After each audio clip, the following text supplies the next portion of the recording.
Hey, welcome to the Monday morning show. That's Ryan Hensley. I'm Grant Cohn. The idea of today's show is to not just go straight to the quarterbacks and then not only talk about quarterbacks. We want to talk about bright spots. We want to finish on a big positive note. So I guess the idea is to kind of start at our most negative point and work our way up. Kind of like when you go wine tasting, you start light and then you work heavy. So we're going to start with the negative and then we're going to cleanse our palate at the end with a lot of positivity. I think that's how we're going to do it. How you doing, Ryan? I'm doing fantastic, man. Great weekend. Got to swim a little bit. Now I'm doing good, man. Back on the grind. Back on the grind. I love Mondays. I start like dancing around the house. I like my job. My wife is over here, anxious because she's a therapist and there's a lot of like serious stuff she has to deal with. And she's like, look at you enjoying Mondays. Yeah, I freaking love Mondays. It's the same dynamic at my house, man. I love everything I do. And so every day is great to me. Like I don't care if it's Monday or Sunday. It's all good to me, man. I like the weekends because you get to like hang out in your backyard and hang out with your wife and it's a lot of fun. But I like the action of a Monday. It's a lot of fun. So I'm not dreading it. Anyway, so the title of the show is called The Truth About Niners head coach Kyle Shanahan. I want to start with Kyle because year after year we talk about his quarterbacks and he doesn't pick which one he likes. He's always wishy-washy, kind of standing back, not letting his feelings be known with his poker face. And so his fans pick sides, his players pick sides, and it becomes very tribal. I like Brock Purdy and Trey Lance sucks. I like Trey Lance and Brock Purdy sucks.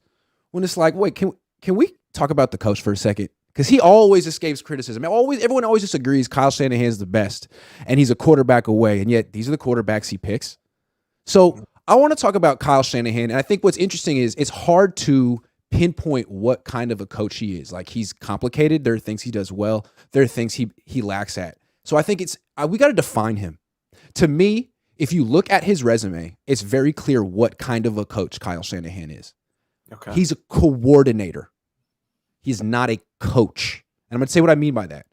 A coach is someone, I consider a coach a position coach. A coach coaches players. Mm-hmm. And you're working with a specific position group on the techniques, how to get better playing that position. If it's wide receiver, how to run routes, how to get off the line of scrimmage, how to beat press, all the little techniques. You're an expert in those. He did that for 2 years in his life. He was a wide receiver coach for 1 year. He was a quarterback coach for 1 year. Since then, he's been a coordinator since he was 29. A coordinator is a very difficult job, and it's very valuable. They get paid a lot of money, but it's way different. You coach coaches. Yeah. You're not hands-on with players, right? You take the work that they do, and then you build a game plan around it, and you scout the other team, and you call plays. Kyle Shanahan is where he is because of how he calls plays and how he sequences them and how he puts together a game plan. But in terms of like hands-on coaching, teaching with players, he can't point to one player ever that he got better, that he improved.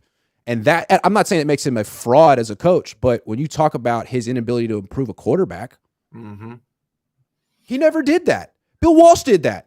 Andy Reid did that, but this guy never did. It's interesting because, I coach, right? So I know my strengths and my weaknesses, and I'm not a skill set coach, right? Like so I always make sure I hire those assistants that can do that. And now he's done that at certain positions, right? Bobby has running back, offensive line, defensive line, linebacker. Yeah, all really good in those areas. But one area where he's just failed to do that has been quarterback this entire time. Yeah. Yeah. And it's like a lot of people want to compare him to Bill Walsh. But let's look back at Bill Walsh's coaching record. Like, he didn't just get labeled a genius at 29 and become a game plan. Because coordinator is like a really hot shot, superstar, high profile, sexy job. Yeah. Position coach is not. You don't make a lot of money. You work really hard. You bounce around. So he was a receivers coach at Cal for 3 years. He was a DB coach at Stanford for 3 years. He was a running back coach for the Raiders for a year. He was a wide receiver coach for the Bengals for 3 years, and he was a quarterback coach for the Bengals for 3 years. I mean, he really, really paid his dues. And it's like, what did he learn along the way? Like, really how to coach and how to improve players. So he didn't need to take Joe Montana and send him to the Jeff Christensen of his day. He was the Jeff Christensen of his day. He had improved Kenny Anderson's footwork. He had improved Dan Fouts' footwork. So by the time he got by the time he got Joe Montana, he'd done it before. Yeah. He'd done it before. Bill Walsh Bill Walsh played. He never played in the NFL, but he was a boxer. Correct. But in college, he played like 6 positions in college. Yeah. Like he played. What did he play? He played He played quarterback briefly at San Jose State. Yeah, I think he played outside linebacker. He played defensive tackle. Like Bill Walsh played like every position Yeah. damn near on the field. And so I think, what could Kyle really be what could he be a really good position coach? Maybe receiver would be the only thing that he could actually pull from that playing experience to coach, because he did play wide receiver, but how could he? Yeah, I mean, he's right. What I'm trying to say is I feel like to be a master coach, which is what he's aspiring to, you can't skip that portion of your upbringing. He skipped it. Bill Walsh did not. Andy Reid did not. Andy Reid was an offensive line coach at San Francisco State for 3 years, then an O-line coach at Northern Arizona. Like, he didn't get fast-tracked to the NFL. He was in San Francisco State, Northern Arizona. He was at UTEP, O-line coach there for 2 years. Then he went to Mizzou, O-line coach there for 3 years. Then he went to the Packers. Holmgren brought him there. He was an assistant O-line coach and tight ends coach for 5 years. Then he got promoted to quarterbacks coach and assistant head coach for 2 years. Like, guy paid his freaking dues. So when he finally became a head coach, I think he was probably still in his 40s, but he had 15 years of teaching experience, not play calling experience, teaching experience. And I think it's such an obvious gap in Kyle Shanahan's coaching skill set. He's not a teacher. He can teach coaches, but he can't teach players. And so he's at the mercy of his position coaches. He has a great one at running back. He doesn't have a great one at quarterback. And unfortunately for him, it's a quarterback-driven league. Sorry. Yeah, it's weird because, it wouldn't bother me if he was able to bring in that guy, right? Sure. And unfortunately, Brian Griese, Scangarillo, those guys, they're not those guys. We'll see. I don't think so. Maybe Griese. Maybe Griese. Maybe. But, although we're going to talk about him at length later, and we'll give him the benefit of the doubt as much as we can. But why don't I always wondered, maybe the money's just not good enough, but why do they not bring in, like, why doesn't Jeff Christensen get a job with the 49ers? Because it's all Kyle and Shanahan's network. It's who they know. Who is Brian Griese to the Shanahans? Well, Mike drafted him. Yeah. Mike coached him. Who's the wide receiver coach? Leonard Hankerson. Why is Leonard Hankerson the wide receiver coach? Mike drafted him in Washington. It's their network. And they happen to have a great running back coach in their network up their sleeve. That's wonderful. What an asset that Bobby Turner refuses to work for anyone else and doesn't want a promotion and is just super loyal to them. Like, that's great. Yeah. Do you have that at quarterback? No. And no, you just don't. So, I mean, that's the problem with the 49ers. Unfortunately, it's just, finding, scouting, developing. I mean, they got lucky with Brock Purdy, but, I don't want to be too negative today, but he just doesn't seem like that elite talent. Trey, maybe, but who's developing him to become that? I don't know. Yeah. It's frustrating.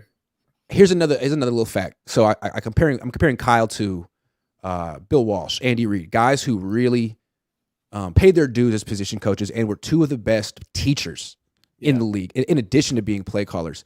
Mike Shanahan, okay? Mike Shanahan was an offensive coordinator in the NFL, was an offensive coordinator at Eastern Illinois by 26 years old. So in his whole life, he was a position coach for 5 years, Mike Shanahan. So the Shanahans are not player teachers. They are coordinators. You understand? They're your favorite coordinator's favorite coordinator, but they are not hands-on teachers. That's not what they're in the game for. They're all about the X's and O's and the play calling and matching his wits against the D coordinator's wits. It's not about, they're not good at developing the quarterback. They've never been able to do that from Mike to Kyle. And that's just what you're getting in business with when you're getting the Shanahans. What they're teaching is their scheme. What do they teach?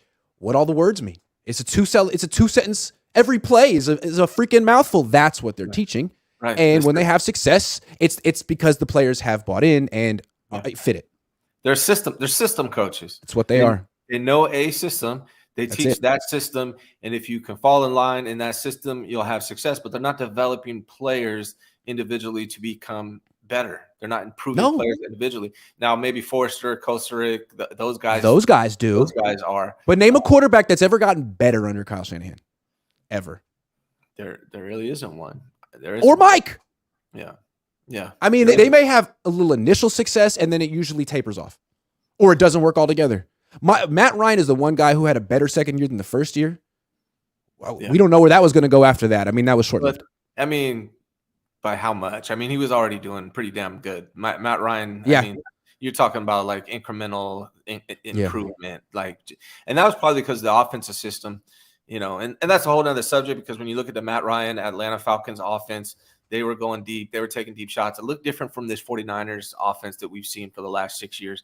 But yeah, I mean, there's no history of it. There's no track record of it to draw from. So you can't say that they have, because there just isn't evidence of it. You know, So look, a lot of people say Brock Purdy, but I don't really buy that. I mean, Brock Purdy, did they really improve Brock Purdy that much, or is this just Brock Purdy being Brock Purdy? You know? Yeah, I think they just put a better team around Brock Purdy than he's ever had. You know? Yeah, because when I watched his college tape, he looks pretty much he was doing the same stuff in college that he's doing here. He just has a lot better weapons around him. Yeah. So look, I mean, Kyle Shanahan does bring in good coaches. You got to give him credit, and him and his dad have a good network. But really, what they are they're very specialized offensive coordinators who know a very specific scheme, and they aren't teachers the way that Andy Reid, Mike Holmgren, Bill Walsh were, in addition to being play callers. So they really are at the mercy of their position coaches. They need great position coaches at every freaking position because they can't add to that their own. So what have the Shanahans had for 25 years? The best running back coach in the league. Yeah. And so they always are going to have a good running game. You can count on that. But Bobby Turner's 75 years old.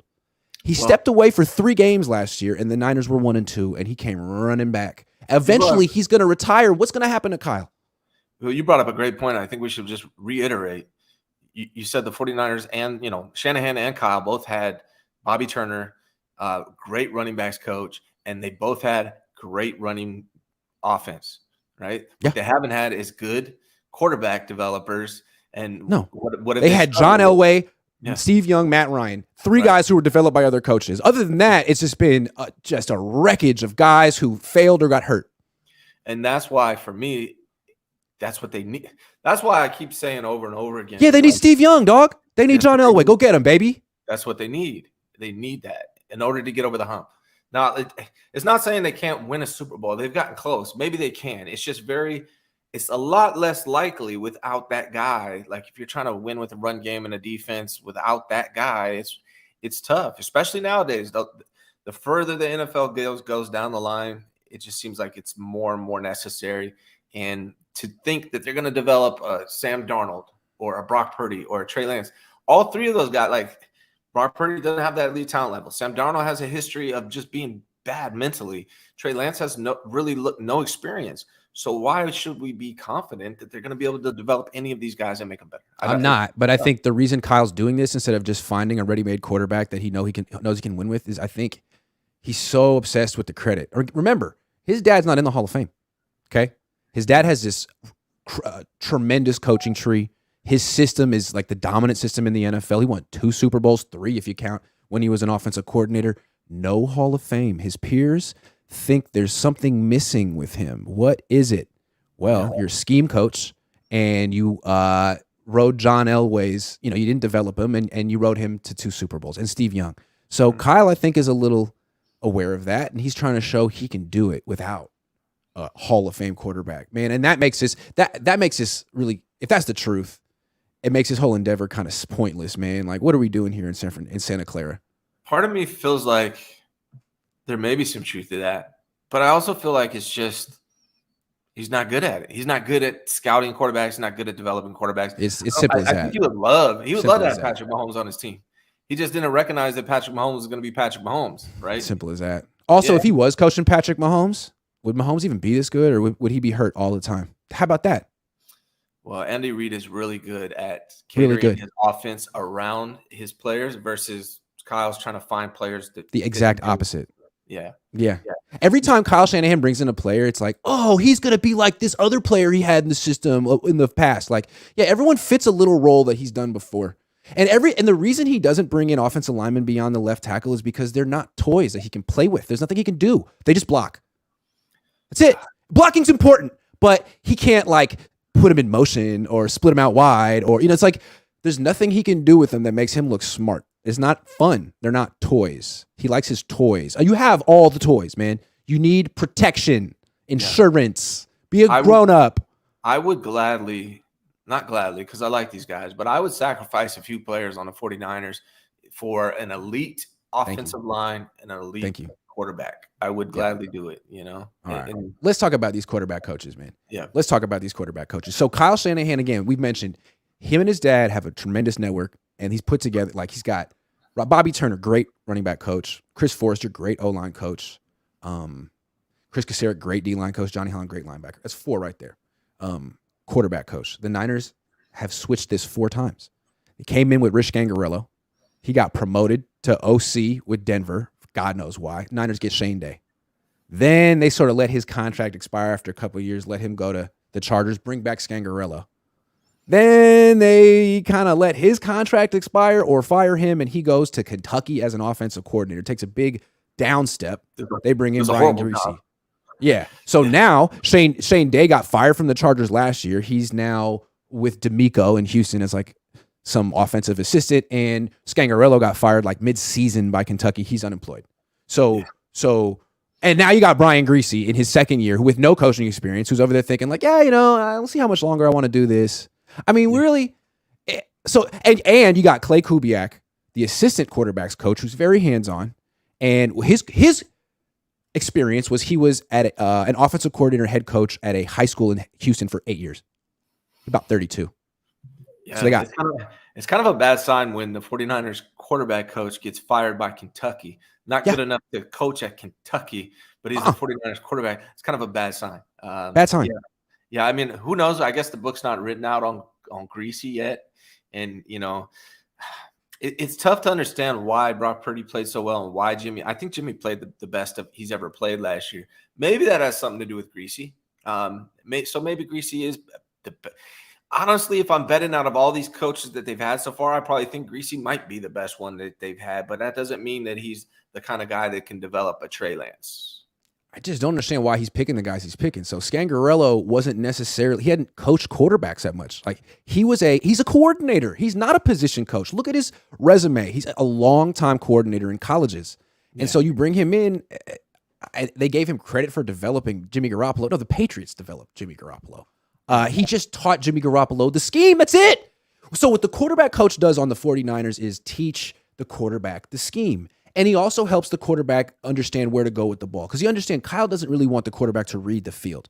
The purpose of all that pre-snap motion is to figure out pre-snap where to go with the ball. Right. You put the motion, you figure out if it's man or zone. You see the quarter, is the middle of the field open or closed? You can kind of figure out sometimes what the coverage is going to be pre-snap. And then if you can do that, then you know where the ball's supposed to go pre-snap. Kyle just wants you to be a robot on the field, essentially. Yeah. And that's what the quarterback coach is there to do, is to help Kyle get you to do exactly what he wants to do, not to teach you how to do things on your own per se. That's more system stuff. That's not system stuff. It's just another guy teaching you the system. It's not. Right. I mean, Brian Griese's never coached anyone in his life, and that's who you hired. Like, so what was it about his skill set that it wasn't his teaching background? He has no teaching background. And you ask him questions about teaching, he's like, I don't know, it was my first time. That's not funny. Yeah. You need a guy, especially for Trey Lance. We're speaking of Trey Lance specifically. You need a skill set guy. That's what you need. Somebody that's going to develop your overall skill set and teach you how to play quarterback, not how to play the system. There's two different things. Yeah. Because he's kind of like a Drake Jackson of quarterback. Like, they took Drake Jackson and they're like, well, this guy, he's not going to be able to contribute right away, and he's really young, but we have Chris Kacerek, so it's all going to work out. And I still feel like that makes sense. But you take the equivalent of that at quarterback, like, man, he only played 1 year. He hasn't played in a year. He's really young. He's coming from North Dakota State. You're going to need a great quarterback coach to make this work. You don't have that guy. No. You don't even want that guy. Like, you just bring in scheme guys. So it's like the Niners kind of lack some self-awareness here, man. I don't even understand why they thought they could make it work with Trey Lance. Now, it's not over yet with Trey. Maybe Trey, in spite of whatever the Niners have going on in their coaching staff, develops himself with Jeff Christensen on the side or something, but they're not equipped to handle a project like him. They're just not. Yeah, that's the frustrating part. Like I said, I'm a coach. I'm not going to teach you guys how to dribble. I wasn't a ball handler. I played in the 90s. I was a center. I'm not going to teach you how to ball handle, right? So I find assistant coaches that are good at ball handling, and they teach my players how to ball handle. So, I mean, it's the same thing. And you don't see that in Brian Griese. Now, maybe he will, but you definitely didn't see it in Scangarello and those other guys. That's the tough part, man. They really need to focus in on that. And with Trey Lance at quarterback, that's exactly what they needed to do, and it doesn't seem like they've done it. And it's like, why are Griese and Clay Kubiak the quarterback coach and assistant quarterback coach, respectively. Well, Brian Griese was drafted by Mike Shanahan and played for Mike Shanahan, was coached by Mike Shanahan. Clay Kubiak is Gary Kubiak's son, who was coached by Mike Shanahan. It was a quarterback for Mike Shanahan. Like, it's their network. It's only guys they know. Or the other guys they get are the defensive coaches like Steve Wilkes that see that the other defensive coordinators are getting hired as head coaches. So he's like, all right, I'll come over there. I'll be your defensive coordinator for a couple of years. They get those coaches too. But essentially, if they don't know you, they're not working with you. He reminds me of somebody I've known personally. Yeah. As a coach, but like you really, honestly, you need to reach out and get guys that are going to tell you things you don't want to hear, guys that may be outside of your circle, because you're not building like a clique, a friendship here. You're building a football team. You need to find guys that have strengths where you're weak, that aren't scared to tell you when they disagree. And it doesn't seem like he kind of wants yes men around him, friends, yes men, guys that are happy to be there, And that's unfortunate, man. I feel like that might be a big part of why, if Trey Lance doesn't work out, this might be a big reason why. Yeah, and I don't even know how Brian Griese got the job. Again, like he'd never coached ever. And you just brought in the biggest project. Like, this is the future of your franchise, and you're entrusting him to a guy who's never coached. So he's talked about the process, Brian Griese. He said that he just started doing his homework on the Niners 2 or 3 days before the interview. To me, it's like, did he reach out to the Niners about the job, or did Kyle reach out to him? Because it kind of sounds like Kyle Scangarello left or whoever, and he's like, damn.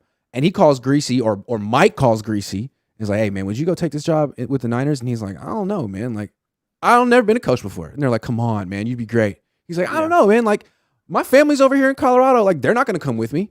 Like, his whole attitude, when you his body language, the way he talks, is like, yeah, they wanted me to do it. I'll give it a shot. But it's kind of a year-to-year thing. And I'm not really that's the vibe I get from Brian, which is like, dude, can't you get someone a little, because to me, it almost feels like Clay's the real quarterback coach. I mean, he's been a coach, at least. I mean, he was at high school, but he was a coach. But it almost felt like Kyle's like, man, I can't name Clay Kubiak the quarterback coach. Is this going to sound, he's 32, he's Gary's son, it'll sound like nepotism. Let me get a name. Mm-hmm. Brian, will you please do this? No, I don't want to. Oh, come on, man. Like, you won't even have to do anything. Clay will do it all. We'll give you the title. I get fine. Like, that feels like the dynamic going on in the Niners quarterback room. And who's caught in the middle? Trey Lance. Well, what's crazy is Brian Griese is learning how to be a quarterback coach right now. Mm-hmm. That's while Trey's learning how to be you needed a guy. And he's learning from Clay Kubiak. Yeah, right. You need a guy who's been doing this for a long time. So he's not learning. Like when I first started coaching, I was learning how to be a coach. I wasn't that good. And this is what Brian Griese played quarterback. That's great. But coaching and playing are two different things.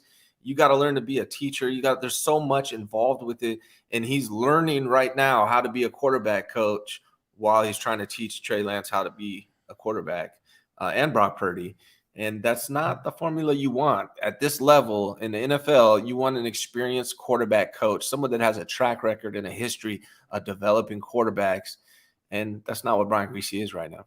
Fortunately for the 49ers, Kyle Shanahan was a quarterback coach in 2007 for Houston. So they're in good hands. They have his 1 year of experience coaching quarterbacks. That's good.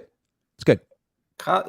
Would Kyle Shanahan have been a quarterback coach in any situation? No. He was a really he wasn't a very good wide receiver in college, honestly. No. And he never. If his last name were Banana Hands, he wouldn't have been an offensive coordinator by 29. He wouldn't have been able to just be have a token job. First of all, he gets a wide receiver coach job and quarterback coach job. This is the cushiest job. I'm not the cushiest, but the most high profile. The ones that lead to being a coordinator the fastest. You get those immediately. You didn't have to be a DB coach. You didn't have to be a tight end coach. You didn't have to be a running back coach. You just went and why were you a quarterback coach? You never played the position. Right. Yeah, I mean, I trust him enough to at this point, he's probably heard and seen enough from other coaches, but from personal experience, he probably should have been a wide receiver coach for several years. That should have been the path that most people would have took if his last name wasn't Shanahan. He probably would have been a wide receiver coach for several years and try to slowly build his way up. But hey, that's the way this league works sometimes. Let's talk about that wide receiver coach the Niners had. So started off, it was like Mike LaFleur, and he didn't. The Dante Pettis thing didn't really work out. Those wide receivers really weren't improving. Then they brought in Wes Welker. Yeah. And Wes Welker wasn't necessarily their network. I mean, that's Belichick's network. Wes Welker is kind of a hard ass. He played in the league. He has high standards. He held Debo to very high standards. He was on Debo's butt from what I understand about his weight and fitness. I heard he would go on runs with Debo. Like that invested. That kind of a position coach. Debo had an all-pro season with him. He leaves to go with Mike McDaniel to Miami, and they bring in Leonard Hankerson. It's nothing against Leonard Hankerson, but why is Leonard Hankerson here? Because he played for Mike. He was drafted by Mike in Washington. And he left to take the same position, right? He's a wide receiver coach, right? Yeah, and so like what happens? Okay, Debo Samuel gains 10 pounds. Does Debo Samuel respect Leonard Hankerson, or is Debo Samuel's attitude like, oh, okay, school's out. School's out. Yeah, Mike's gone. Wes Welker's gone. Whatever. Like, that stuff matters. Also, when Kyle got here, he had John Embry as his tight end coach. Hell of a tight end coach. He was also the assistant head coach. They paid him a lot of money. Then they took that away from him because they wanted to give the title to Anthony Lynn. He was offended, I think, and went down to Miami. I think got the same title down there. Didn't have to take a pay cut. They replaced him with Brian Fleury, who's never played the position, coached the position. He's another guy who's on the fast track to becoming a coordinator, which is great, right? Kyle's tree is full of great coordinators, but what about your position coaches, dude? They're your lifeblood of your team. If you've never played the position or never coached the position, why are you there? What do you have to offer? What are you doing? Yeah. Other than, let me teach you Kyle's scheme. Cam Latu. Let me teach you these words. Yeah. Like, okay, anyone could do that. Yeah. Yeah. Like you're like a language teacher at that point, you know? Yeah. Yeah, it's true. It's very true. And it's scary when you really think about that. So when people say someone's a scheme coach, it's the stuff they're talking about. And thankfully for the Shanahans, both of them, they have some all-star position coaches who are loyal to them like the Godfather. Like God knows what the relationship is between Bobby Turner and the Shanahans, where he would give them loyalty for life. Yeah. For life. I've never heard of a coach that high profile, that good, never going to another team, never leveraging that for a bigger payday, never getting. I mean, this dude should have been an offensive coordinator. He's a genius. But he lets it was funny. Mike McDaniel got the label as a genius, right? He's the run game guy on the Niners. He goes to Miami. Their run game sucks, and they only do is pass. Yeah, because it's Bobby. Yeah. It's Bobby. Yeah. Yeah, I mean, it's really hard to find a good assistant coach who doesn't want to be anything else. And they are very fortunate to have those guys. Yeah. Yep. And they need what they need to do is get Kasurik, right? Offensive. Yep. Forrester. They need to give him some talent at offensive line. Honestly, he does do the best with what you give him, but if you gave him a little bit more, like, I mean, they always talk about how good Kasurik is making something out of nothing, but they gave him a lot. They give him a lot. Yeah. Yeah, give him some talent to work with. See what he can do. I'm Poor says 2022 OTA Niners versus 23 OTA Niners. I don't know. Who's OTAs? I forget. I'm sorry. But minicamps tomorrow. Yeah. Clarsard 49 says, I used to argue injuries stop Kyle from getting this team to its full potential. Turns out he's the one stopping them himself. I feel like fans are starting to realize that they've been giving him a lot of excuses, and it's year 7, and none of that stuff flies anymore. And there's a lot of patterns that emerge. I mean, when you're a head coach, everything is you. At the end of the day, you're the one accountable. And after 7 years, even more so. Yep. Double B Studio says, finally I catch it live, but I got nothing to say. LOL. Well, thank you. I appreciate it. Tony says, come on, Grant. Mike Shanahan developed Brian Greasy. Thank you. He didn't even develop Jake Plummer, right? Jake Plummer was with Arizona. Then they got Jake Plummer when he was like 30. Plummer was good in college, man. He was kind of a little disappointed in the NFL. Well, Arizona sucks, but if I remember correctly, Bill Walsh wanted the Niners to draft Jake Plummer. They didn't listen to him. They drafted Druckenmiller, and then Jake Plummer went, I think, in like round 3 to Arizona. But that I was like 9 back then, if I remember correctly. Someone can fact check that. Jake the Snake. Matthew Sanders says, let's be completely honest. If Brock is anything except the most successful Mr. Irrelevant last year, the conversation around Kyle is very different today. That is true. Like, let's say the Dolphins drafted Brock Purdy instead of Skylar Thompson with their 7th round pick, and the Niners waited too long and didn't end up with Brock Purdy. And then Jimmy Garoppolo gets injured. I mean, they missed the playoffs. What are we saying about Kyle? Also, Would the Niners have re-signed Jimmy out of desperation? They might have. Yeah. They might have. I'm glad they found Brock. Yeah. Anoop says, because he essentially ended the Jimmy Garoppolo era. So we'll always have to thank Brock for that because it went on way too long. Absolutely. Anoop says deficiencies: 1, flawed scheme, too many plays with 5 eligibles, rush 6, and quarterback gets killed, suboptimal player personnel use, no offensive coordinator. Or you could argue no head coach. I still say he is a coordinator. He's not a position coach. He's not a head coach. He's not a leader. He is a X's and O's. He's good at coaching coaches. He's good at calling plays. But he has a very specific skill set, a very specific expertise. I think his greatest strength is a play designer, not necessarily a play caller. I think play caller, he's decent. Sometimes he's great. Sometimes he's really bad. Right? Yeah. Play designer. Because that decision making comes into that. Like he's better midweek than mid game. Like God forbid he needs to make an adjustment. Yeah. And then when it comes down to play designing, how much is him and how much is Bobby Turner? Because honestly, like no one's impressed by Kyle Shanahan's pass game.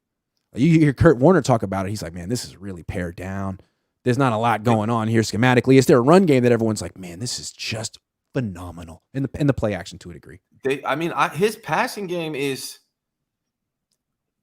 Kyle Shanahan's a real dink and dunk guy. Super dink and dunk. Right? But I will say his receivers are wide open. It's just very short dink and dunk passing game. It's actually a good passing game, but it's missing that deep element, right? If he could, and I don't know if that's because it's wide open sometimes because he has the best defense. They're often winning, and it's a lot of play action stuff. Right. But at the same time, his offensive line can't pass protect. They're not built to come back from a deficit.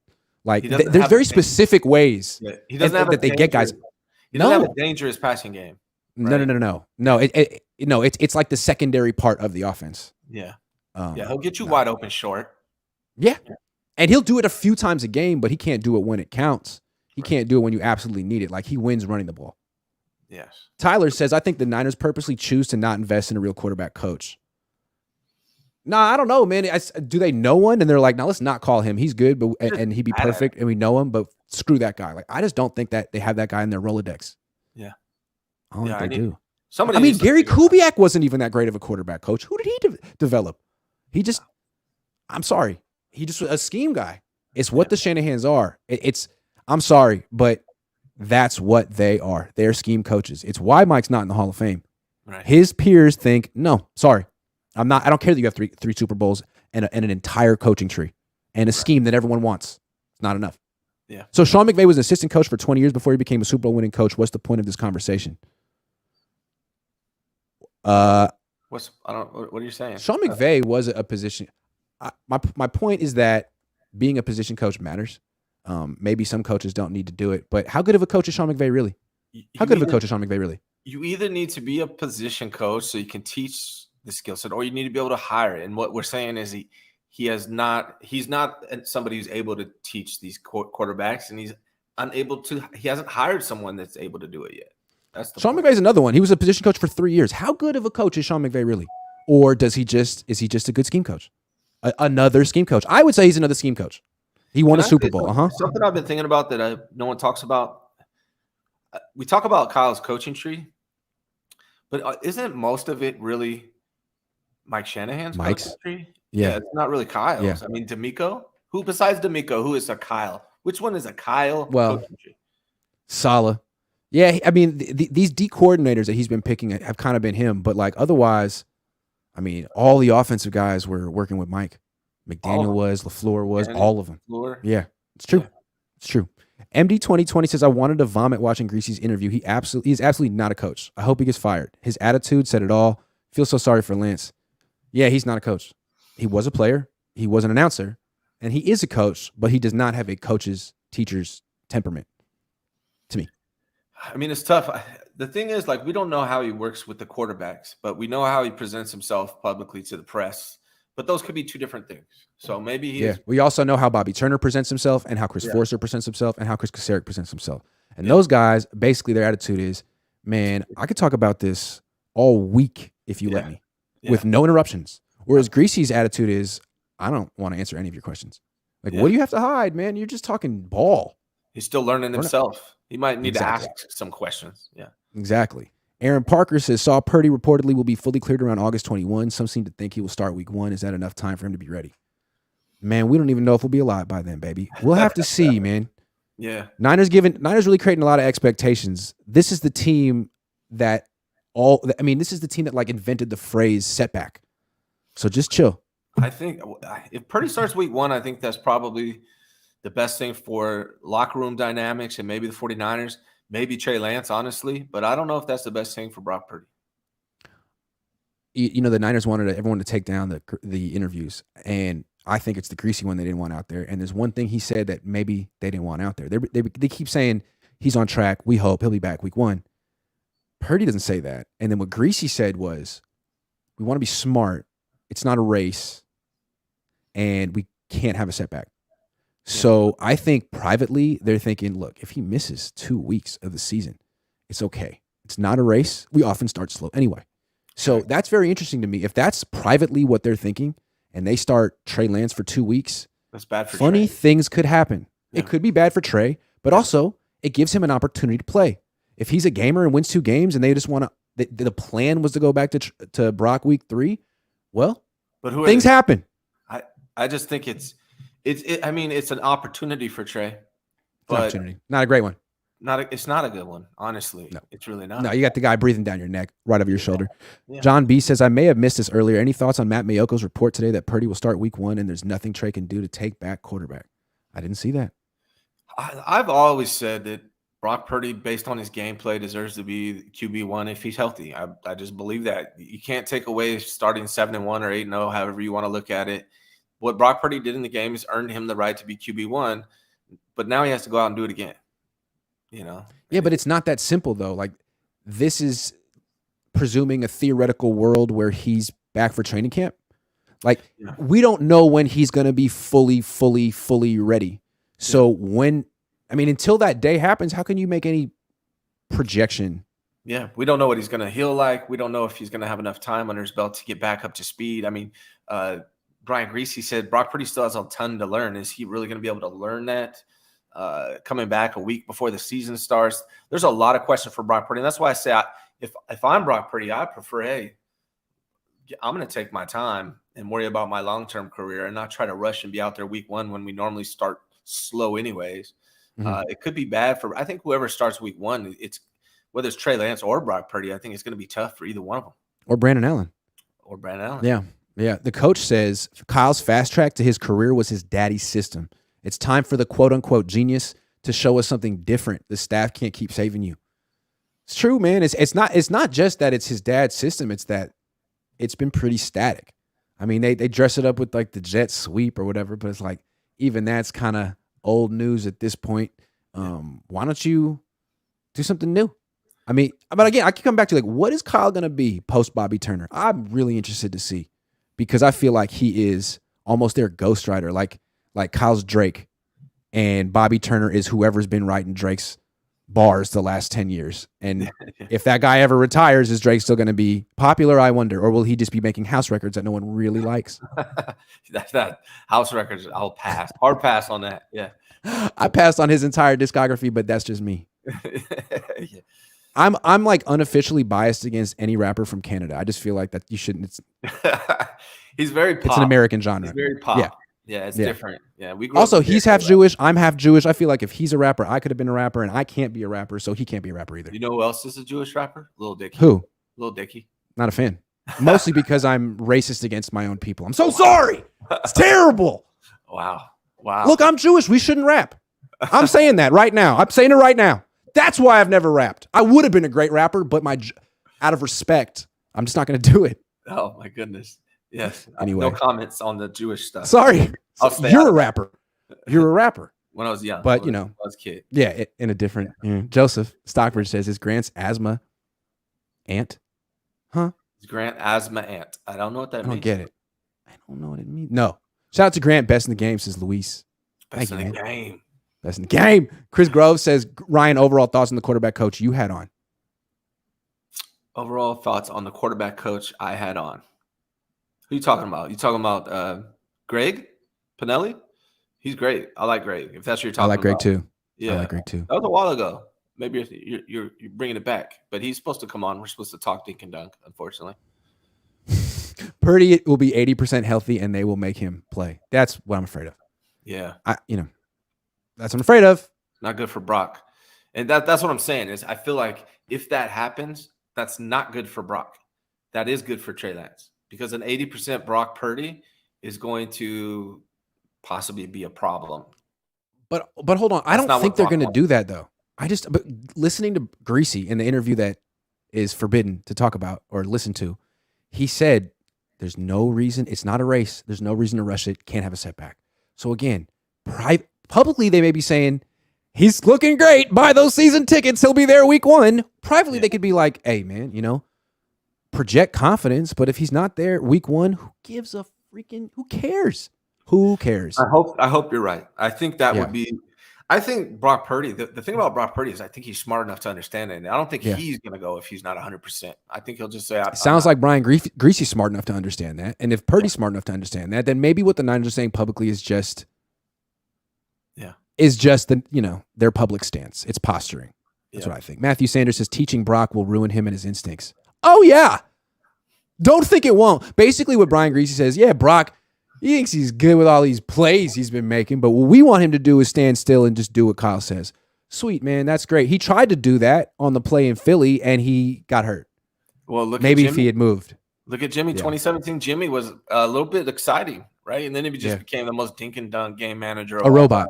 Yeah. A robot. It's true. Like as quarterbacks play for Kyle, they develop fewer instincts, worse instincts. It's like whatever feel they had for playing the game on their own is coached out of them. And they're in the pocket thinking, what does Kyle want me to do? What does Kyle want me to do? What does Kyle want me to do? You can almost feel it. And this isn't even a guess we're talking about. Look what Brock talked about in his press conferences last year about wanting to play free again. Right? Yeah. Like that. He was talking about that. And what did he talk about this year? Oh, I have to freelance less and do more of what Kyle wants me to do. That's what he said. More or less. And that's what Greasy said. He's like, look, man, I know all this you running around and making plays, we can't take credit for that, okay? That's just you making plays, all right? I can't say that I coached that. Kyle can't say you drew it up. So what you need to do is stand still, okay?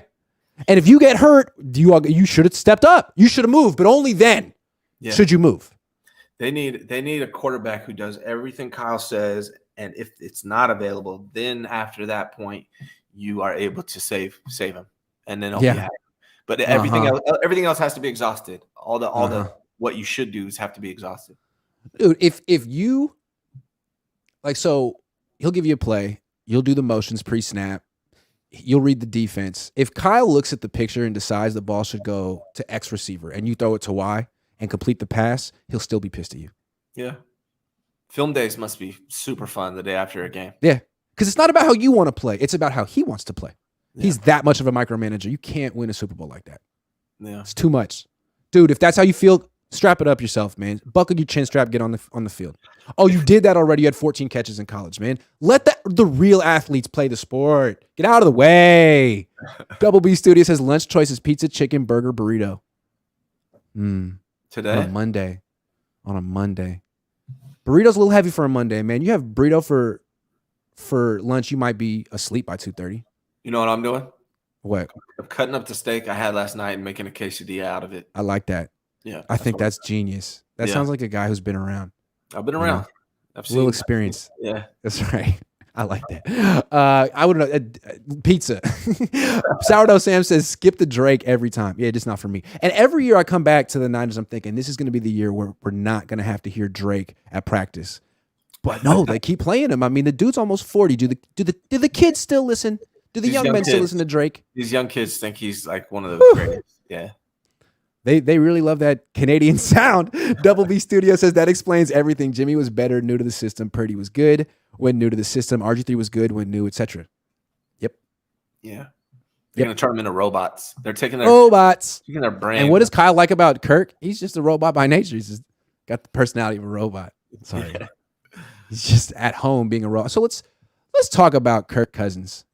So a lot of people, when they talk about Trey Lance and they want to argue it, they don't want to give him a chance. They don't want to let his career play out. They'll go to his numbers and say, look what Brock did on this team. Look at the quick start that Jimmy Garoppolo had. There is no excuse for Trey Lance to have a slow start to his career. Look at his numbers, 54% completions. He's trash. I don't care that it's been 4 games. I don't care that it's been 100 throws. He's trash. End of story. Move on. Well, if anyone ever tells that to you, I think it's important for you to go and tell him to look at Kirk Cousins' first 2 years in the league, first 3 years in the league. But his first 2, he was older than Trey, and he was coached by Kyle Shanahan, who was having a lot of success with RG3. Kirk Cousins would play in games, and in 2 years under Kyle, he had 1 win, 3 losses, a 56% completion percentage, 6.5 yards per pass attempt, 8 TD passes, 10 picks, and a 68 quarterback rating. Kirk Cousins, who we know has gone on to become a very good, extremely consistent and durable quarterback in the NFL, who has made a ton of freaking money and has fully guaranteed contracts. Trey Lance, his first 4 starts, first 2 years, 2 wins, 2 losses, 55% completions, 7.8 yards per pass attempt, 5 TD passes, 3 picks, 84 quarterback rating. So if Kirk Cousins could sort of figure it out at 27, you really want to write off Trey Lance at 22, 23? You sure?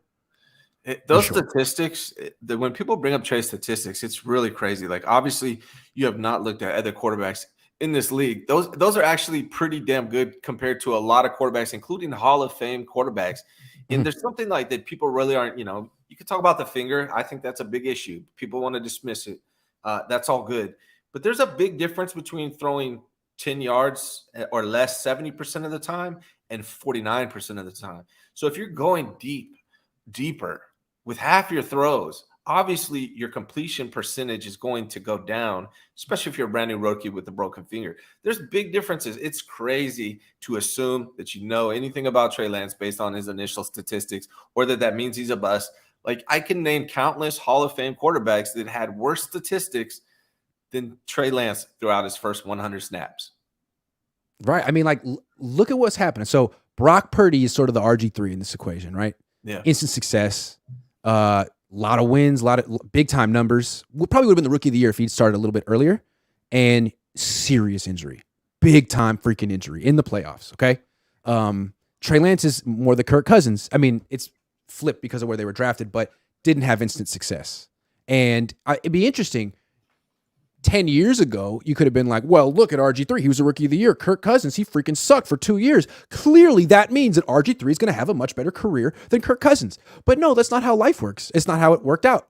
RG3, that injury crippled his career to no fault of his own. He ended up having no career. And Kirk Cousins ended up having, like a freaking borderline, not a Hall of Fame career, but he throws for 4,400 yards every year. Like, Niners haven't had a quarterback like that since Jeff Garcia. So we have no idea what's in store for either one of these quarterbacks' futures based on 4 starts, 8 starts. You kidding? Go back and look at other young quarterbacks Kyle has coached. Countless examples. It's not even just quarterbacks Kyle's coached. I mean, it's just if you really study, like, and I spent a lot of time looking at rookie quarterbacks in their first 100 snaps to compare them to see, like, what does it look like? I mean, there is just unlimited amounts of quarterbacks that started bad and got better, and then also quarterbacks that started good and fell off. We have no idea about either quarterback. Also, Kirk Cousins started bad. Trey didn't even start bad.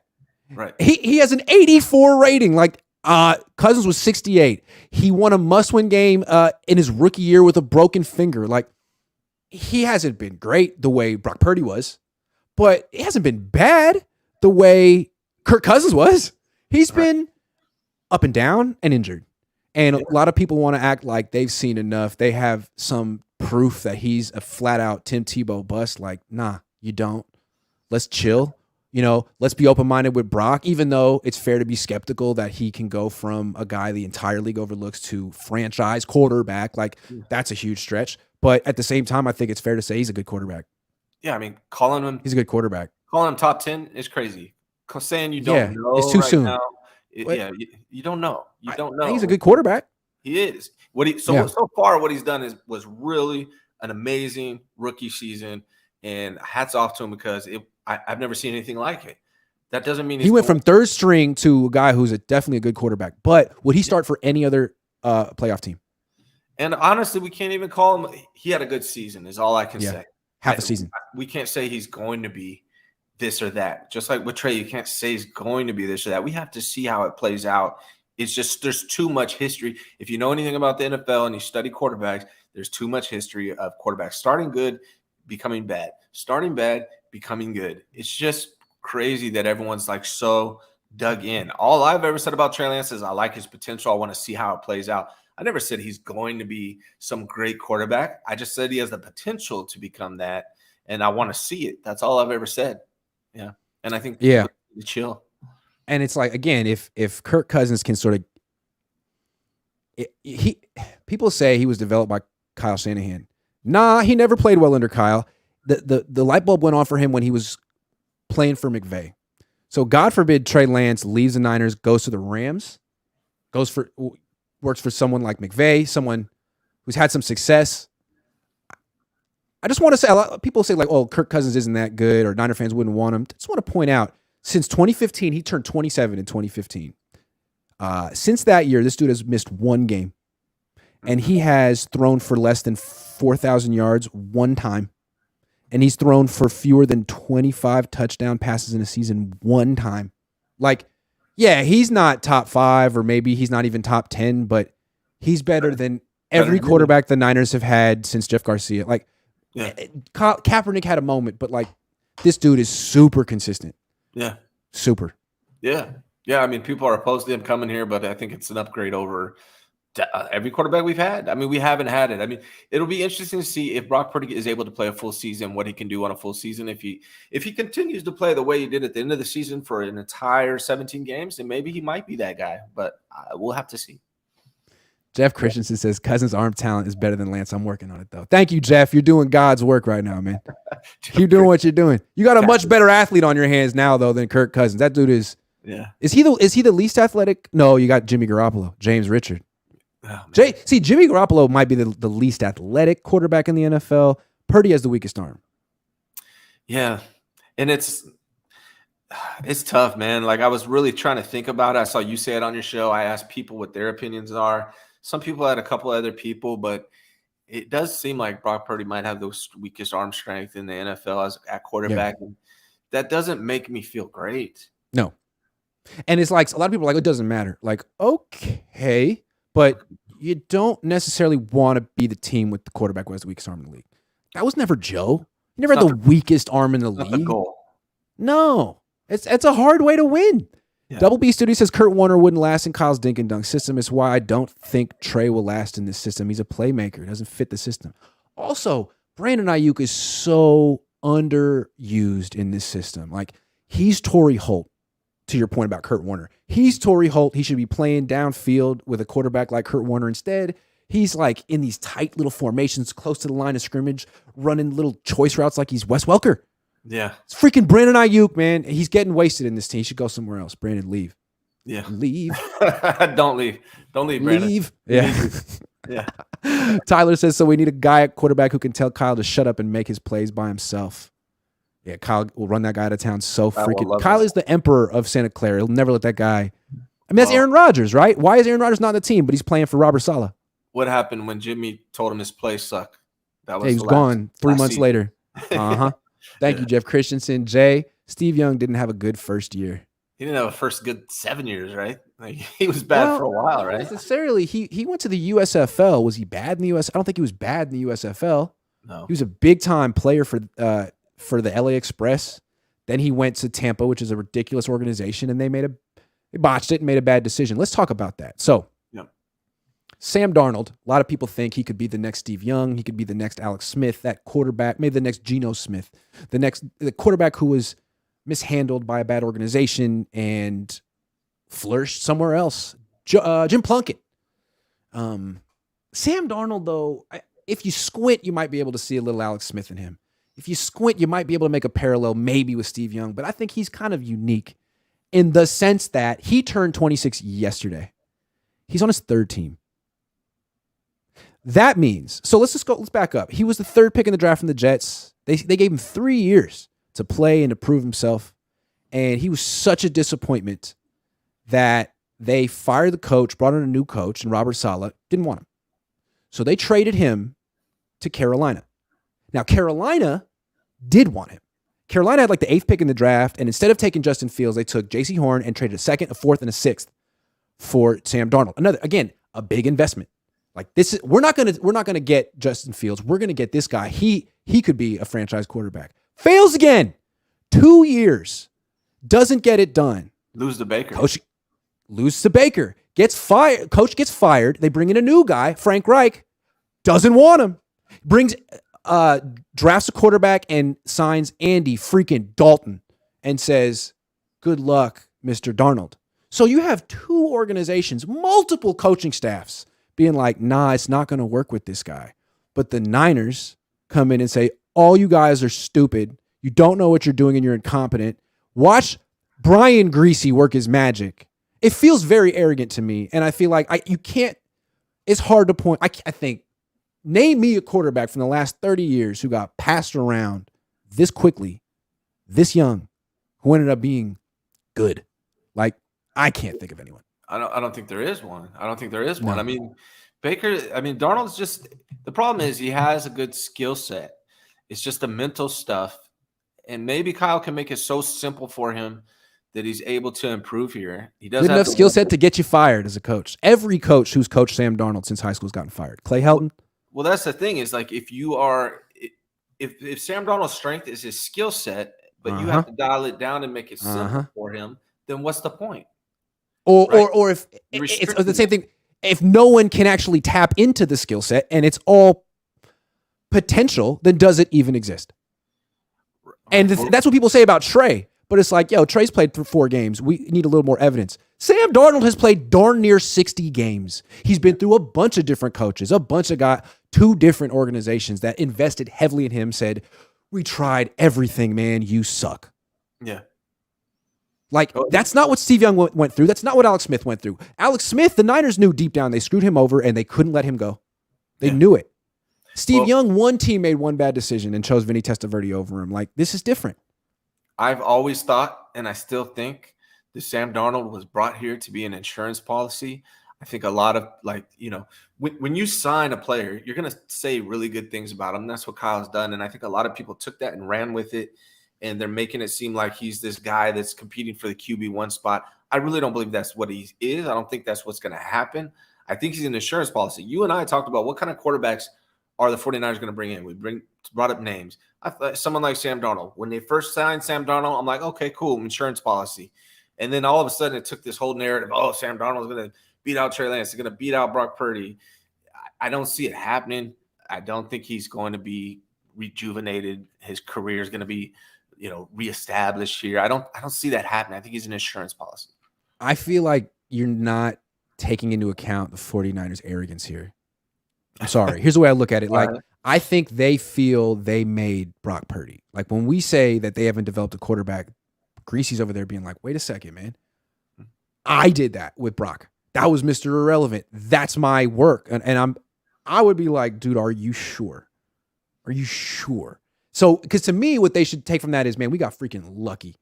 We were in the right place with the right time with this kid that we didn't really see was going to be that good. And he saved our butts. But then he got hurt, and we don't really know what we have moving forward. But instead, they're like, well, if we made Brock, we can make Sam Darnold. Like, you didn't make Brock, and you're not going to make Sam. Well, they're different. I don't necessarily disagree with that they made Brock. I hate to say that, but this offense is this system. Brock Purdy ran the system like Jimmy ran the system. He threw the shortest passes in the NFL, the most wide open passes in the NFL to some of the best players in the NFL. So I don't necessarily disagree, but that doesn't mean it if you could teach Brock Purdy. But at the same time, Brock made some plays outside of structure and made good decisions that Sam Darnold's not going to do, dude. Sam Darnold's not going to do that.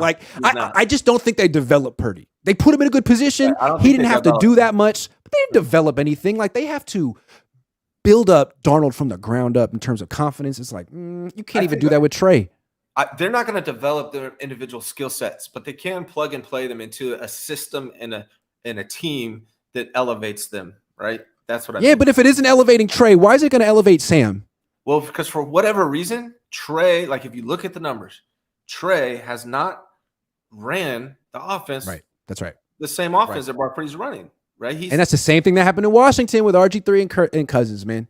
And they why, ran this. man? college offense that really ruined RG3's career, and all of a sudden Kirk Cousins comes in and there's like a whole different offense. I'm sure RG3 was sitting like, dude, where the hell was this for me? Yeah. That's my question for you, Grant. Like, I really don't understand. I'm trying to figure it out. I've asked multiple people, why is Trey Lance going past 10 yards 50% of the time, and Brock Purdy and Jimmy Garoppolo are only doing that 30% of the time? Is it because of Trey Lance, or because Kyle Shanahan is asking Trey Lance to do that? Or are they just... I think it's probably because Kyle is like changing his offense a little bit for Trey, but he's ultimately unwilling to change his offense. That's why he's so comfortable with a dink and dunk quarterback. Like, he doesn't really want to install quarterback-driven run game stuff. He doesn't really want to install a lot of downfield, like deep stuff. I think he's a control freak. And I think he did it with Trey, and it didn't work out, and he ran right back to what he's comfortable with. That's what I think he did. And I think he did it 10 years ago with RG3. He was forced RG3. Dan Snyder wanted him, and what he built was, okay, I'm going to use RG3 as a running back this year. And the guy averaged like 8 yards a carry. They ran him into the ground. He hurt his knee. He was running for his life. Was that the best way to groom a quarterback? I mean, it worked for 6 months, and then it was over, all over. Do you think that he runs this dink and dunk offense because of Brock Purdy and Jimmy Garoppolo's skill set, or do you think that's the kind of offense he wants to run? He's a micromanager just like John Gruden. John Gruden had the same kind of dink and dunk offense. Remember John? Yeah. Very dink and dunk with Rich Gannon back in the day. Yeah. I mean, that guy wasn't throwing down the field. And then with Brad Johnson in Tampa Bay, a lot of times, which is funny, John Gruden was also considered an offensive genius at a time, but looking back, he was stodgy, he was conservative, he was a control freak, kind of like Kyle. Yeah, it's just Kyle. You know, he has the flat brimmed hat and he has the cool shoes, and he knows he named his son after Lil Wayne, so he's like a little more hip. But really, I mean, John Gruden was considered hip in the '90s, right? He listened to metal, right? He's a big Gen X guy, and then that shit is over with pretty quick. And then all of a sudden, you know, so I just he's a lot like John Gruden, who gave him his first job in the NFL. Interesting, man. I always wanted to ask Tampa. you that. I always forget to ask you. Yeah. I mean, I think there's a lot of parallels between him and John Gruden. John Gruden won his only Super Bowl with a team that was all about defense. His offense was, you know, part of it, but it wasn't explosive. It was Brad Johnson and Keenan McCardell, an older Keenan McCardell, and like, right? I mean, Mike Allstott, great player, but still, I mean, it was that the team was the defense, and he was part of it. But yeah. Anyway, if Brock's arm is even 5% diminished, we are screwed, says Matthew Sanders. Don't worry about it. Everything's fine. Nothing to see here. It's supposed to come back stronger, is what everyone says. So we'll see. Yeah, right. The coach says the convo isn't Trey versus Brock. It's Kyle not being equipped to develop or protect either of them. Did we even draft like we were trying to protect our starting quarterback coming off an elbow with injury? This team is all about Kyle. Yeah, again, they drafted the tight ends because it was all Tyler Kroft's fault. But yeah, like you have a coach who hasn't shown he can keep young quarterbacks healthy, and the draft didn't reflect that at all.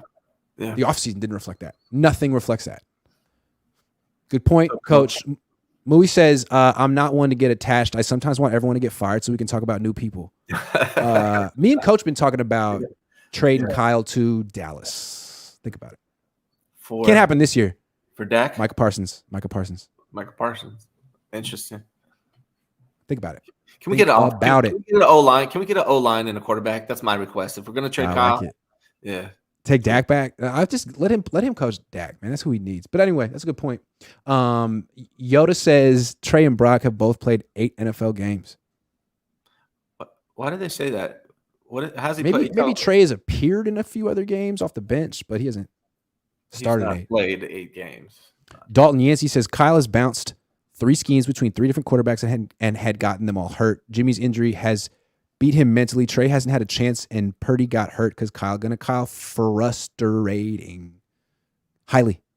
And every time it doesn't seem like, I mean, you know, Robert Griffin had a career-ending injury essentially, and Kyle's attitude is, it's football. You know? Yeah. Brock Purdy, Nick Mullins, Jimmy Garoppolo. Hey, man, that's football. That's the thing. Kyle, he's so bad at showing empathy or emotions in general.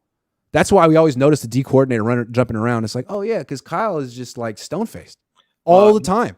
Here's the thing. People like Kyle Shanahan, who grew up with a lot of opportunity and money, and if you haven't been through a lot of adversity, it's very hard to empathize with people.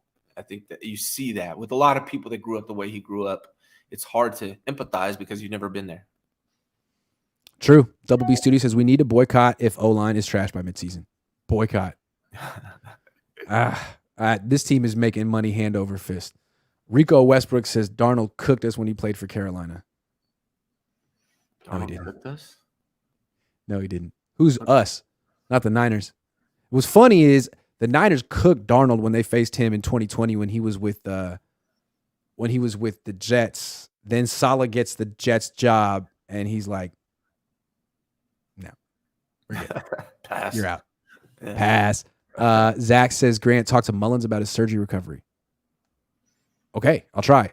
Aru Illustri says I play Madden online. Everyone who uses the Niners starts Trey Lance because deep threat, RPOs, and scrambling, and Kyle can't recognize this. That's so funny. That's really funny. No, I want to start Purdy on Madden. You can just do a little bit more. Yeah. Yeah. I mean, I swear if I had Madden on franchise mode, I would have Trey Lance at a 99 by now. I used to play Madden 04 as a kid, and I used to always draft Kyle Bowler in franchise mode. I don't get to play video games that much because I have 3 boys and they're always on it. But every now and then I'll play, and I definitely use Trey Lance. Yeah, that's like top 5 reason I want a kid so I can get back into playing video games. I'm gonna buy the Xbox and be like, it's for my kid. Yeah. Hey, do you want to play games? Come on. Yeah. I'll be the one asking my kid. Come on. My oldest broke my first 2 PlayStations. He just grabbed the controller and just ripped the whole thing down and broke it. Little bastard. Wow. Hey, well, he comes from a life of privilege. What can I say, man? You're really providing over there. Got JJ smashed and now bring in Darnold like, yeah. Darnold, man, you got to keep your head in a swivel on this team, baby. Sirs11 says, truth be told, any quarterback can play in the system. The easy fix is go with the most athletic Trey area people. Can any quarterback play in this system? Can any quarterback play in this system for more than 8 games at a time? Here's the thing. Like, Grant, I don't understand. So far, Trey Lance has shown us to be the most accurate deep. It's a small sample size, but he has shown us to be the most accurate deep. He's also the only one running quarterback on the team, whether you think he's good or not. He's actually a very good scrambler. And what people focus on is, he can't make the easy passes. Listen to what you're saying. He can't make the easy pass. Why are they called easy passes? You don't think he can learn to make easy passes? It's crazy. Also, he's 23, 28 in front of the two, in front of the media in the 2 sessions, and just in terms of on target. He's had some drops, but on target throws 23 to 28 with a lot of checkdowns. So he's hitting all the easy passes right now, and no one wants to talk about that. No, they want to show only thing people want to talk about is that Darnold got first string reps one time when Kyle said it was going to happen, and he did it to just make it fair. And everyone's like, well, that means that's a bad sign for Trey. Like, no, that just means Kyle's being Kyle. Yeah. It's just Kyle being Kyle, man. That's it. It's a weird Tyler line. says like they say football 90% mental, 10% physical. So Darnold, that's why he's been a failure up to this point. So it's not going to change here. I would have to say so. It's a good point. I would have to say so. Holland Tracy says, let Trey run dink and dunk, and it'll be a comparison. That's what he's been doing. Maybe that's the thing. Rocky Evans says, Niners don't have the patience to develop Trey Lance, unfortunately. Brock is a system guy with off-script skills. Early success doesn't mean that we should crown BP as the franchise yet. Great content, Iggy G. Thank you very Rocky E. I agree with all that. Iggy G. That should be a rap name if you do decide to rap. I don't rap. Okay. I don't rap. If you do. But I like it. Flave says, easy open passes were there for Trey too. Just hard to hit him when it takes you 2 days to get rid of the ball.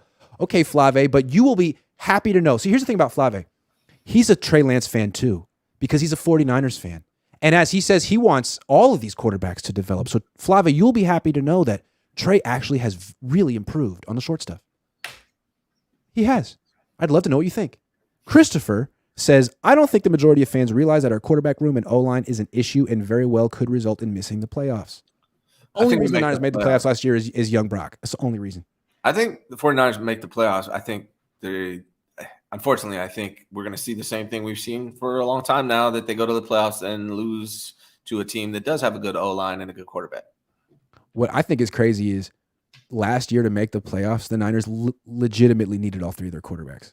Like if they only had 2 of them and Jimmy wasn't there or Trey wasn't there or Brock wasn't there, I don't think they would have made it because I don't think any of those guys was going to play more than 8 games without getting hurt. Sorry. Can we talk So about this year, like if that's true this year too, that means Darnold's going to have to play at some point and win games. Can I talk about one real quick point? The Yup. Johnson. Josh Johnson gets a lot of hate. I rewatched that Eagles game back. When he wasn't under a crazy amount of pressure, when he actually had a pocket, he was 100%. Go watch the Eagles game. Wow. The only time he missed throws was when he was being smothered by the defensive line for the Eagles, which was often. Right. Go watch it back. Yeah. Right. And you know who else was smothered by that defensive line? Brock Purdy. Yeah. And everyone's like, oh, well, you know, Brock was great. And if he had kept playing, they would have won. He was great. So was Josh. They both got smashed. Yeah. Neither one of those guys was going to make it through that game, and it wasn't their fault. Yeah. Chris, no, that's not Chris at all. That's Chavi. Xavi Olia says, if the team doesn't want Lance to start, why not trade him? You're wasting him here. A part of me thinks the team doesn't want what happened to Atlanta, where they sent Brett Favre to the pack where he was developed and loved. Yes, I agree. It's like you keep telling us that you don't really care about him. You're not invested in it anymore. You like Sam. You're just as invested in Sam Darnold. You have a three-way competition. Brock Purdy's the leader in the clubhouse. Okay, if you're washing your hands of this guy, cut him. Trade him for nothing because you don't care. You've seen him for 2 years. You've made your evaluation. He just sucks, right? Or not. Like, what are you doing with him? I think the 49ers value Trey Lance more than we think. I really do think that. It's just they don't know what to do with him. They don't know how to develop him. But I don't think they think he sucks. That's reassuring. Yeah. Grant gets to do a charity boxing match. Stop running. Grant, let's do a charity boxing match. Niner Grandpa's been calling you out for months, Grant. I know. It's pretty rough. I had 2 more topics I wanted to do. Right. Real quick. Why the Niners won't change their formula. So we've been talking like for years. Like my whole thing is quality control. Is that, look, I want you guys to win a Super Bowl. You haven't done it since I was 7. Yeah. And you keep coming close. You haven't changed a darn thing about your formula. And you act like you've been unlucky, or if you found a winning formula and it'll prove itself eventually. And it's frustrating because that's the definition of insanity. And I don't understand why they keep doing it. But then I think when you realize that really winning the Super Bowl isn't the end all be all for them, I think it's hard to accept, but I think it's the truth. I think you got to realize this is a team that's printing money. They're very lucrative. I mean, Jed, the Yorks, the Shanahan, like Kyle, John, Debo, Kittle, like everyone is getting hella money here. Everyone's rich, super duper rich. So yeah, if they win a Super Bowl, that'll be great. It'll make them even richer and it'll add to their legacy. But right now, this is the gravy train of the league right now. And so why would you mess with that? Why would you risk taking a step back, taking a year off, when as long as you win 10, 11, 12 games, make the playoffs, win a couple games, everyone will celebrate you. Everyone will make excuses for you. You'll get an extension. You'll get tons of money. It's a gravy train. And I think it's kind of Do you think that's disappointing? That seems like it could be applicable to Jed York. A lot of teams. Yep. But Kyle Shanahan has got to want to win a Super Bowl. I mean, he's got to want it's different between wanting to and I'm running out of time. You know, like if you feel you have forever, then you can just keep trying your way over and over and over again and making excuses if it doesn't work out, as opposed to owners getting a little impatient. It's now or never. Well, maybe I need to do something different. Maybe I need to go outside myself a little bit. Maybe I need to change my formula. Maybe I need to change my system. No, I'm sticking to my system until Jed York says I need to do something different. And so I feel like you got a team that keeps trying to win the same way every single year. I think Kyle Shanahan just thinks he's right. I think it's just like, oh my God, I got injured. If we didn't get injured, we wouldn't, we go the whole way. We beat Patrick Mahomes. Oh. And changing your formula would be admitting you were wrong. Right. I think he can't do that. I don't think he really thinks that I think he thinks what he's doing with the offensive line is the right way to do it. He thinks he can use Brock Purdy, Sam Darnold, Trey Lance to accomplish what he wants to accomplish. He knows it. He knows it, Ryan. There's really no self-awareness there that maybe what I really need to do is invest heavily into my offensive line and really just do whatever I can to develop an elite or sign whatever you have to do, that elite quarterback that's going to carry you all the way. I don't think they're intentionally I don't care about the Super Bowl, but I do think he thinks he's right, and he probably is not. I mean, I don't think Jed. Well, yeah, it's true. From Jed's perspective, they're making a ton of money. Who cares? Exactly. Like We're good. the Shanahan name is good for them. It gives them credibility. The York name is nothing. Yeah. No credibility. But Shanahan's a great name. Lynch is a great name. It gives him credibility. They're all about it. From Shanahan's perspective, yeah, he wants to win a Super Bowl. He doesn't have the hardware, but I mean, he can make every excuse every year. It's not his fault. From his perspective, he has the best scheme ever. There's nothing you could do to improve it. He has the best scheme ever. And he's put together the team he wants given the restrictions of the salary cap. So the only reason he hasn't won multiple championships is bad luck. Yeah. That's it. Yeah. Yeah. So he thinks he's doing the right thing. He's doing the right thing. Yeah. Yeah. Yeah. That's and he said it a lot, like, it's not like basketball with a 7-game series. Like, these 1 games, it's a crapshoot. So he'll fall back on that forever. He'll never change his formula because, again, changing the formula would be admitting you did something wrong, and he will double down the rest of his life. When has he ever admitted he did something wrong? One time. Yeah, he doesn't believe it. He doesn't believe. He believes that he's doing the right thing. Yeah. That's what it is. And I think that's what a lot of people like about him is his steadfastness, his confidence, but you could also call it insecurity. I mean, real confident people look themselves in the mirror and realize I'm human. I make mistakes. I'm not right all the time. People who are insecure constantly have a chip on their shoulder, are constantly saying, "No, I was right. No, you think you know better than me? You think you know better than me?" Like, no, I'm just pointing out one mistake you made, dude. I didn't make a mistake. It was Brock Purdy's fault. Okay, sure it was. Right. See you win a Super Bowl. Yeah. Last thing, positivity. What are bright spots? We just listed an hour and 15 minutes of things that concern us. Yeah. But this team is a good team, so let's list all the bright spots and why people are going to be tuning in this year.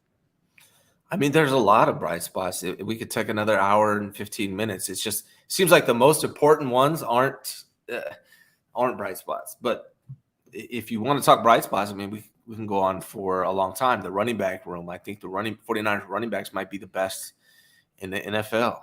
Brandon Ayuk is a bright spot. George Kittle, Trent Williams. The defense is a bright spot. The linebackers probably the best in the NFL. There's a lot to go on if you're looking for bright spots, I think. Bobby Turner's still here. I keep coming back to Bobby Turner. He just turned 74. Last year, he wasn't here for the offseason. He had a medical procedure. He wasn't there for the draft. They took Ty Davis Price. That didn't work out. He came back week 4. They were down. They were 1-2. And I almost feel like they were like, "Hey, Bobby, sorry we drafted Ty Davis Price without your consent. Yeah. What would you like us to do at running back? We kind of screwed at this position." And he was like, "Okay, you want to make it right? Go trade for Christian McCaffrey." And they're like, "Sure, Bobby." Because he seems pretty happy to have Christian McCaffrey. So the combination of a full season of Bobby Turner and Christian McCaffrey could be, historic stuff. I think you could argue this is the most talented running back Bobby Turner's had since Terrell Davis, and that's not a stretch. Yeah. So if Kyle can just keep him healthy and like rotate him a little bit, they need to rotate. Man, Christian McCaffrey could have one of the best seasons a Niners running back has ever had. Well, I really enjoyed that interview with Bobby Turner. Did you guys ask him anything about rotations? Because I'm curious if Bobby Turner's the one saying, "Hey, we're going to go with one more at the time," or if it's Kyle. Because I feel like he did say something like, "Obviously, we want to keep him fresh, yada yada." But it's like, at the same time, you don't do a great job. And even with Bobby Turner, you look at the guys he's used at running back. He doesn't usually use a rotation of running backs. Bobby Turner. Yeah. Like Terrell Davis. Look at how many carries he got a year in Denver. Look at how many carries. Alfred Morris got like 350 carries that year. And I'm just saying that might be one of the things about Bobby Turner. I don't think he cares. I want to see a heavy dose of Jordan Mason this year. I'm really excited about that guy, man. Man, he's one of my favorite players, honestly, in such a brief time. No one wants to tackle that guy. Dude is nice, man. I hope dude is nice. More. Yeah.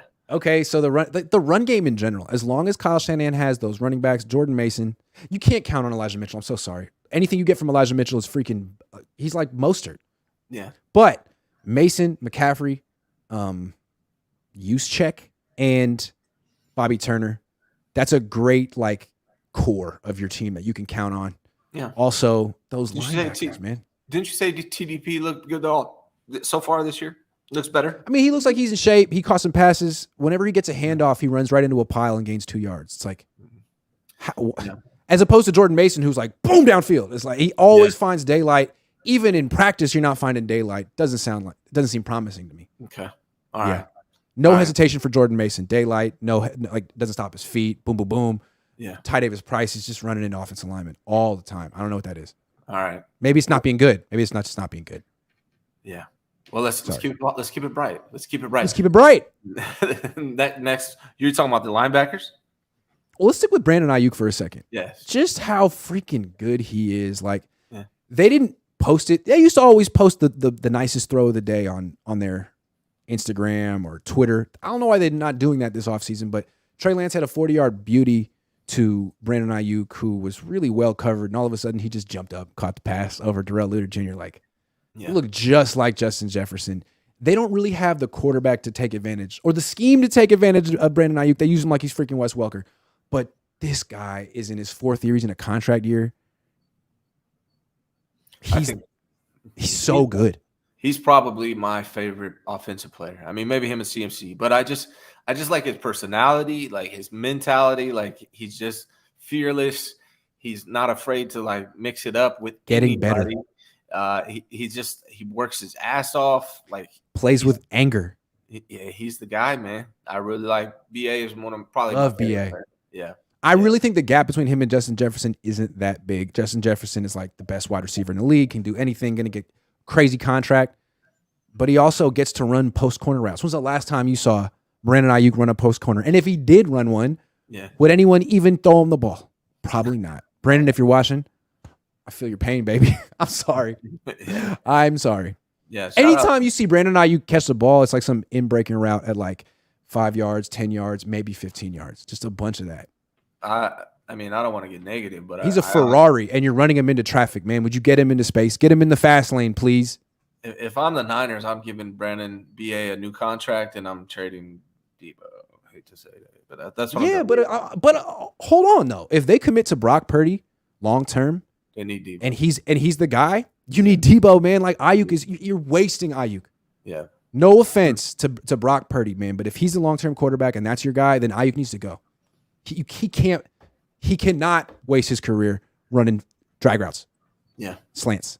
I'm sorry. It's a good point. Jad is Jat says, on God, I'm rooting. I'm riding if Trey doesn't get a chance. On God, don't do it, because now I'm complicit. Flave says, if he has and if he ends up starting, I will 100% root for Trey. 100%. I just don't believe he will be the best quarterback on the team with 1 year. Hope I'm wrong. Hey, Flav, if you hope you're wrong, chill out on Twitter a little bit, man. If you just a little, man. If you really hope you're wrong. Just a little. And again, I think people who are upset about this trade, I get it, man. It's fair. It might go down as one of the worst trades of all time, but I feel like at least half of your vitriol should be directed toward the people that made the trade. At least half of it, if not all of it. Right. I don't understand tweeting multiple times a day about why some 23-year-old is the worst. Now, I know a lot of Jimmy Garoppolo fans feel, hey, fair is fair. Jimmy was the butt of a lot of jokes and all that. There were some differences, though, man. Jimmy made $100 million. Jimmy started 50 games. Jimmy had his chance. None of that is Trey's fault. Jimmy had his chance, and none of that is Trey's fault. So if you want to take it out on someone, take it out on Kyle. Kyle is your bad guy, not Trey. And what's funny is, from all accounts, Trey and Jimmy legitimately like each other. Like, actually authentically like each other. I think that both of them understood that Kyle put them in an impossible situation, and that it was both of them are essentially good dudes. Jimmy, Trey, Brock, all really good guys. That's a fact. Yeah. So, and again, if Trey Lance were the kind of guy who didn't work, got arrested, was a partier, like Johnny Manziel or anything like that, that'd be another thing. But man, he's no more of a partier than any other player on the team. He's just a young player who has been through it. So anyway, Flave, thank you. Niner Grandpa says, Grant Gump, you just started running. I'm a very fast runner. But yeah, Niner Grandpa, I'm afraid of you, man. You hit hard. You got a good chin, I heard. Burford and Feliciano equals Willis and Croft improvements. I like Feliciano. I'm excited about him. I think he might end up being a starter by the end of the season. It's my bold. Yeah, I'm not just sold on Brendel. He had one good year, but that's all he's ever done. Let's see if he can do it again. Still a lot for Brendel to prove. And was he even that good, or was he just solid? I think he was solid. I think he was solid. Yeah. Tyler Caressley says, I feel like we are not changing our formula because we are always getting the attention that we are craving to satisfy Kyle's ego. Oh, now we're getting real into it. It's pretty deep there, Tyler. Now we're getting real into it. Kyle, you tell us, man. Niner Grandpa says, Flav, let's start a channel called Versus Grant. Ooh, that sounds like a channel dozens of people will watch. Niner Grandpa says, Ryan, I want an interview with you since Grant is chicken. He's just making demands out here for $2 Grandpa, a pop. You could call in the Grant show. Like you always could. Yeah. Matthew Sanders says, Grant, you are 100%. I live in NYC, and the Mets, Jets, and Knicks sink for years and get away with it because they print money. We are rooting for the Santa Clara venture capitalists on some level. Damn shame. What feels like to me that Cabo trip at the end of the year is Kyle and the richest players celebrating being rich. Hey, guys, we didn't win it all, but look at us, man. We're living that life. We're so rich, man. This is great. Isn't this amazing? Yeah.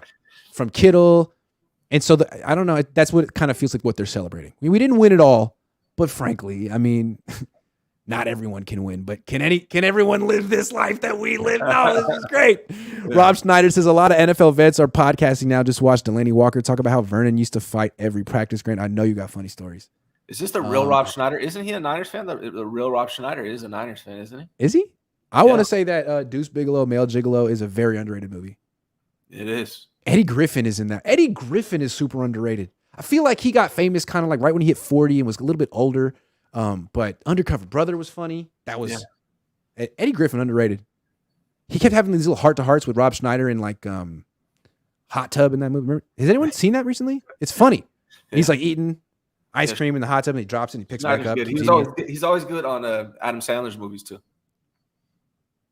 Yeah, he's good in that movie too. Shout out Rob Schneider. Niner Grandpa says, Grant, you don't want to box for charity, give back.